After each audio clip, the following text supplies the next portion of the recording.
नमस्कार दोस्तों, आज की हमारी कहानी है चंदन का बाग। बहुत पुरानी बात है।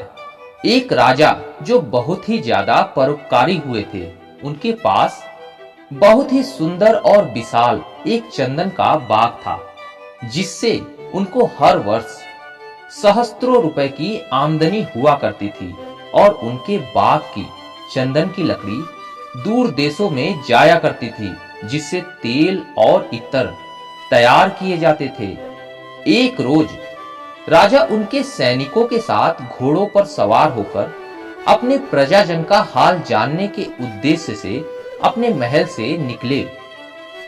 लौटते समय बहुत अंधेरा होने के कारण वह मार्ग से भटक गए और एक घने जंगल में जा पहुंचे। उन्होंने जंगल में एक भील और उसकी पत्नी को झोपड़ी बनाए रहते हुए देखा।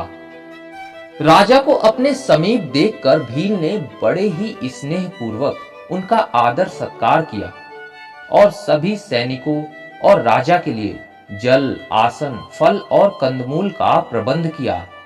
राजा ने बहुत ही सुखपूर्वक वहां पर रात्रि बिताई और प्रातःकाल जब राजा जाने के लिए तैयार हुए, तब उन्होंने भील से पूछा, तुम अपनी जीविका यहाँ किस प्रकार से चलाते हो? भील ने कहा, महाराज, मैं रोज वन से लकड़ी काट कर ले आता हूँ और उनका कोयला तैयार करता हूँ और उसी को बाद में जाकर नगर में बेचकर अपना जीवन निर्वाह करता हूँ।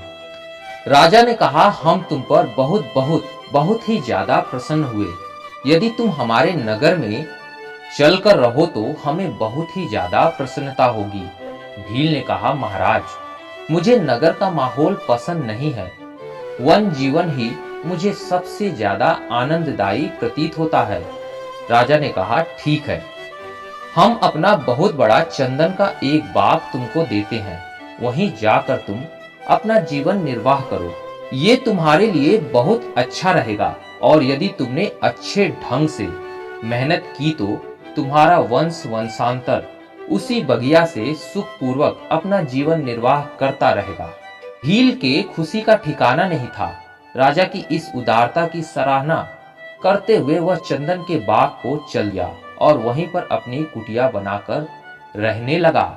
भील को चंदन के बाग में रहते हुए पूरा एक वर्ष बीत चुका था। राजा ने सोचा, क्यों ना आज चंदन के बाग की सैर कराऊं और अपने कृपा पात्र भील को भी वहां देखूं। अब तो वह बहुत ही अमीर हो गया होगा। हजारों रुपए की साल की आमदनी पाकर अब तो वह बड़े ही ठाट बाट से रहता होगा। राजा चंदन के बाग में पहुंचकर देखते क्या है कि पूरा चंदन का बाग उजड़ चुका है और कुछ ही पेड़ बचे हुए हैं। बाकी सब तरफ कोयले की खदान बन चुकी है। राजा को भील से ऐसी उम्मीद नहीं थी। वह इस दृश्य को देखकर बहुत दुखी हुए। उन्होंने थोड़ा आगे बढ़कर भील से पूछा, यहाँ यह क्या कर दिया तुमने? बगिया कैसे उजड़ गई और तुम्हारी दशा क्या है? भील बोला, महाराज, आपका बहुत बहुत धन्यवाद कि आपने मुझे यह बाग दिया। पहले मुझको वन में जाकर लकड़ी काटनी पड़ती थी और कोयला बनाकर कोसों दूर चलकर आना पड़ता था, लेकिन अब यहाँ पर मैं लकड़ी काट लेता हूँ और कोयला बनाकर नगर में बेच आता हूँ। परंतु अब 2 ही पेड़ शेष बचे हैं। कृपया कोई दूसरी वाटिका हमें बताइए, जिससे वहां जाकर मैं अपना डेरा डाल सकूं। इतना सुनते ही राजा क्रोध से कांपने लगा और भील की मूर्खता पर बहुत ज्यादा दुखी हुआ। राजा ने भील से कहा, अरे मूर्ख, तुमने इस लाखों की संपत्ति का नाश कर दिया और अब दूसरी वाटिका की उम्मीद करते हो?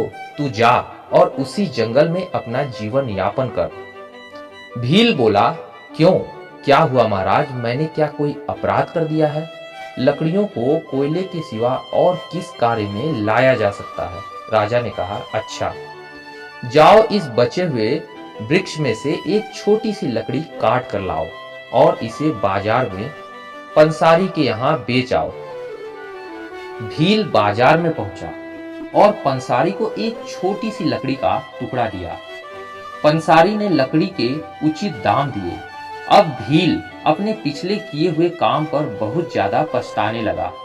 आज जरा सी लकड़ी ने उसे एक दिन की पूरी कमाई उसके हाथ में रख दी थी और उसका समय भी बचा था। भील रोनी सूरत लिए राजा के पास आ गया और उनके चरणों में गिरकर कहने लगा, महाराज, कृपया मुझे क्षमा कर दीजिए, मैंने स्वयं का ही नाश कर डाला। अब क्या करूं, कृपया मेरा मार्गदर्शन कीजिए।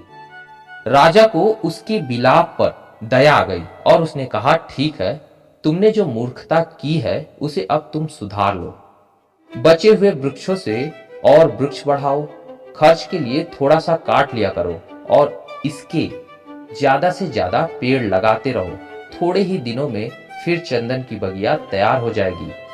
तो प्यारे दोस्तों, हम सबका जीवन भी उस चंदन के बाग की तरह है और हमारी सांसें उस चंदन के वृक्ष के समान ही है।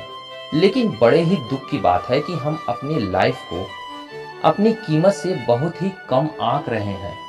हम सबके अंदर चंदन रूपी एक क्वालिटी है, लेकिन हम सब इसे एक सामान्य लकड़ी, एक सामान्य जीवन के रूप में ही जीने को तैयार हो रहे हैं। जबकि हम सबको पता है कि हमारे अंदर अद्भुत टैलेंट है, लेकिन हम क्यों अपने सपने को मार रहे हैं?